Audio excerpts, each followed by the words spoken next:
Hey, this is Dr. Todd. Let's talk about raising happy teenagers. Do you struggle with raising happy teenagers? I know I have. Do you feel like you're doing everything wrong? I have felt that way too. In this video, I'm going to share some key insights that I've learned from both working as a psychologist, but also as a parent. So stick around because you don't want to miss this.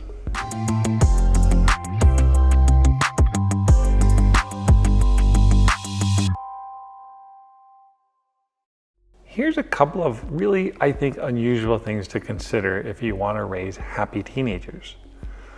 First, focus on your relationship with them. Minimize your criticisms.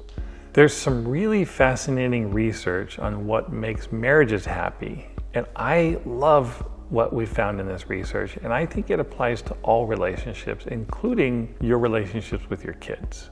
There's this guy named Dr. John Gottman, and he studied thousands of couples for decades. And he came up with what he now calls the magic relationship ratio.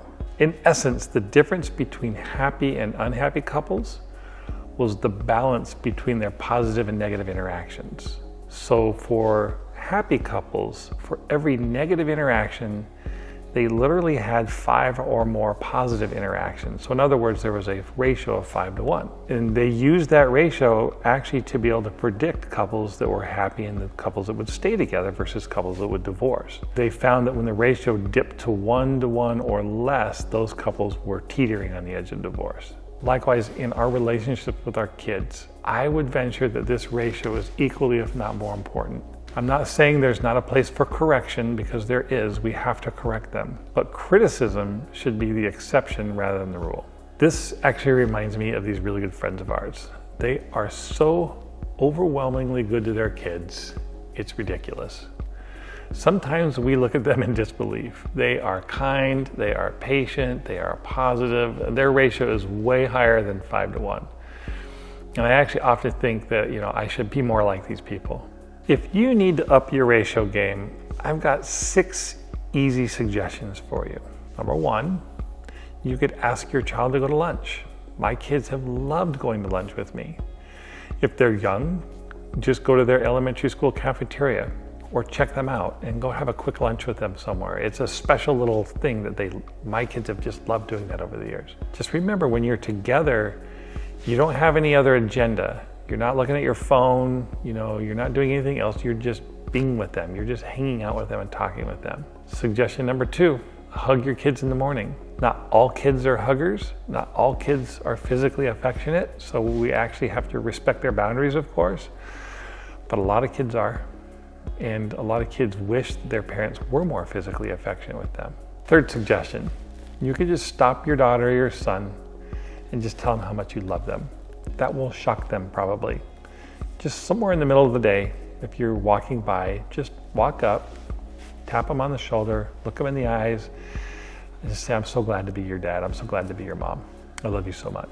Number 4, express appreciation for something your son or daughter did, even on little things. There's nothing that can mean so much to some people as a genuine expression of appreciation. Number 5, do something for them. Sometimes I will get up and make my kids breakfast. They just love breakfast burritos, things like that. Lastly, number 6, maybe you could just buy them a small gift, something inexpensive. It really isn't about the gift, it's about something heartfelt that lets them know that you think of that they're on your mind. I think there are so many little things you can do. Just do anything to up your ratio game. Before we talk about more of these things, I want to thank you for watching this video. Do you ever struggle with staying connected with your kids? Keeping that ratio above 5 to 1 with your kids? I know I have. None of us were given a manual when our kids were born, that manual that we wish we had that could tell us everything we should do. So we've had to learn by trial and error. We just make a lot of mistakes. Well, this channel that I've created is all about using my system of correcting and connecting to build a strong, trusting relationship with your kids. If that's interesting to you and you want to know more, then like this video, subscribe to my channel, and share this with your friends. Okay, let's get back to the video. Something else unusual that you should consider if you want to raise happy teenagers. Make them do hard things. I know that sounds funny. You make that a mantra in your home. We can do hard things. That's a mantra in our home. The reason it's important is because the ability to persevere and do hard things is the very essence of self-esteem. Many people think that self-esteem comes from positive praise, like getting compliments or just high achievements, getting perfect grades or whatever, how we're seen by others. In fact, there's been a lot of theories on self-esteem over the decades, but one prominent theory has been that our view of ourselves or our self-esteem comes from having other people think positively of us. I can tell you that is not true. Self-esteem does not come from praise.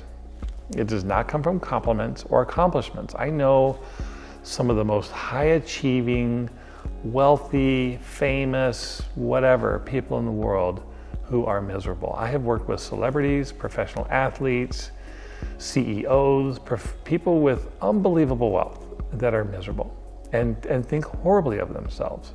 So self-esteem must come from somewhere else. And I believe it comes from being able to cope with difficult things. So for example, if I do something really difficult, meaning that when I cope with something, I will actually inherently feel good about myself. I'll feel proud of myself because I coped with it. I did something hard. The general rule of thumb here is that when we cope, we feel good about who we are. When we avoid, we feel poorly about who we are. Just think of the last time that you did something that took courage. How did you feel about yourself in that moment? Just ask yourself how you felt about yourself in that moment. You know, I have asked people this question in a lot of groups many times over the years, and we get these universally similar responses. When you ask people to think about the last time they did something that took courage or that required them to face something that was difficult, we get the same responses from people over and over. They always say things like they felt strong, they felt powerful, they felt good about themselves, they felt capable, they liked themselves. And when you think about the last time you chickened out with something that you avoided that was difficult, it could be a confrontation with somebody, it could be work related, it could be anything you avoided.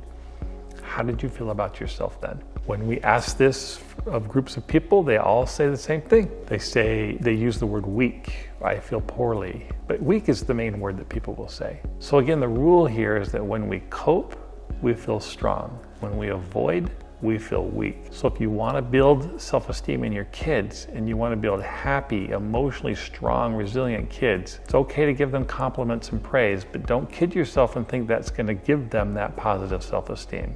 You can help them develop real self-esteem by making them do hard things, to cope with things that they would rather avoid.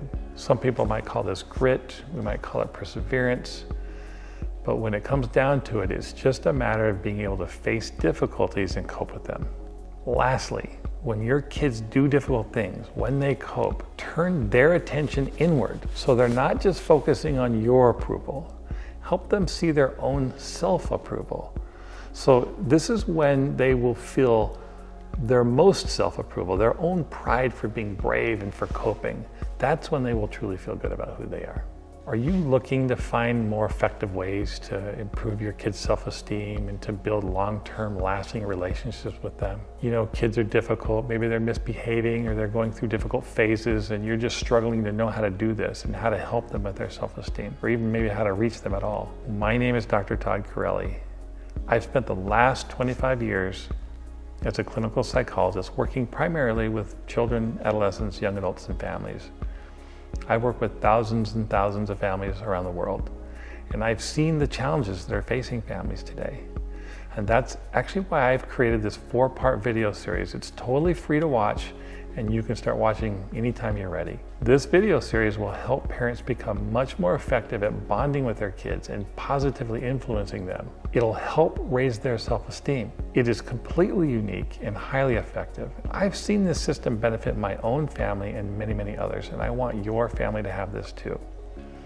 So to get this, just go to the link in the video description below, or you can go to correctandconnect.com, enter your details, click the button, and I'll send you immediate access.